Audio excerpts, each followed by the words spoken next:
అందరికీ నమస్కారం.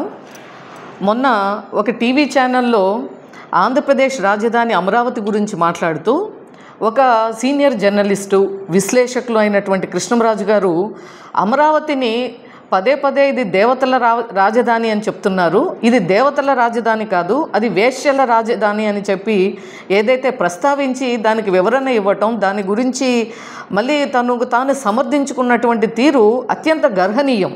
ఇది చాలా ఒక రకమైనటువంటి అసహ్యానికి గురి చేసినటువంటి సందర్భం. ఇవాళ ఈ రాష్ట్ర ప్రజలే కాదు, మన తెలుగు వారందరూ కూడా ఏం జరుగుతుంది ఆంధ్ర రాష్ట్రంలో అని చెప్పి ఆలోచించి ఒక రకమైనటువంటి హేయ భావంతో ఈరోజు ఉన్నటువంటి పరిస్థితి. అంటే ఈ యొక్క జర్నలిస్టులకు కానీ విశ్లేషకులకు కానీ మేధావులుగా చెప్పుకునేటువంటి కొద్దిమందికి కానీ ఒక భాషా దారిద్ర్యం, భావదారిద్ర్యం.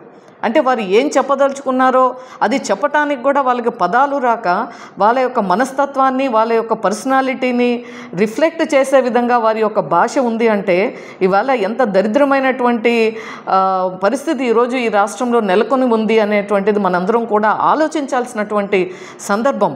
ఇటువంటి వాళ్ళని సంఘ బహిష్కరణ చేయాలి. ఈ మధ్యకాలంలో మనం చూస్తూ ఉన్నాం, పాపులర్ అవ్వాలి అంటే రెండు మార్గాలు.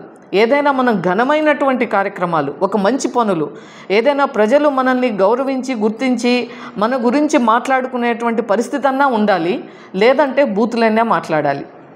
ఎలాగో మంచి ఫస్ట్ పని చేయాలంటే చాలా కష్టంతో కూడుకుంది. ఎన్నో సంవత్సరాలు మనం కృషి చేసి కష్టపడి పని చేస్తే తప్ప ఒక వ్యక్తికి ఒక మంచి పని రావాలి, అది చిరస్థాయిగా నిలబడాలి అంటే ఆ యొక్క వ్యక్తికి ఒక లక్ష్యం ఉండాలి, వ్యక్తిత్వం ఉండాలి, కష్టపడి పనిచేసి ప్రజల యొక్క మన్ననలు పొందేటువంటి సందర్భము రావాలి.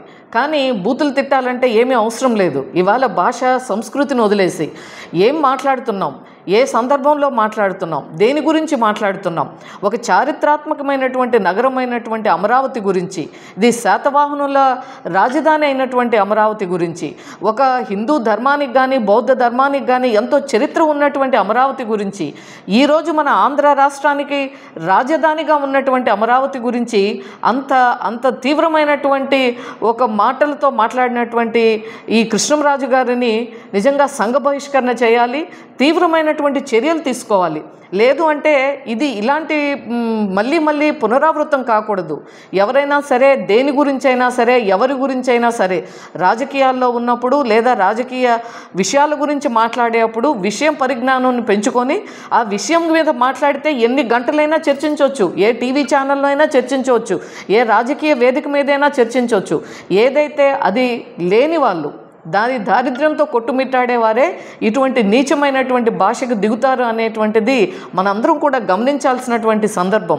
కాబట్టి ఈ రోజున ఎవరైతే ఒక కృష్ణంరాజు గారే కాదు, మరి ఆ టీవీలో ఆ చర్చ నడుపుతున్నటువంటి కొమ్మినేని శ్రీనివాస్ గారు కూడా ఒక సీనియర్ జర్నలిస్ట్. ఆయన ఎన్నో దశాబ్దాలుగా ఆయన జర్నలిజం వృత్తిలో ఉన్నటువంటి ఆయన దాన్ని ఎంకరేజ్ చేస్తూ మరి వారు కూడా ఆ చర్చని నడిపినటువంటి తీరు కూడా అది చాలా అభ్యంతరకరమైనటువంటిది. మరి భవిష్యత్తులో ఇప్పుడు జర్నలిజం కానీ, విశ్లేషకులు కానీ, రాజకీయ నాయకులు కానీ, టీవీ చర్చలకు వెళ్ళేవారు కానీ విషయ పరిజ్ఞానంతో మన యొక్క భావ వ్యక్తీకరణ పట్ల ఒక అజమాయిషీని తెచ్చుకొని మాట్లాడాలి. ఇటువంటి వారిపైన చర్యలు తీసుకోవాలి.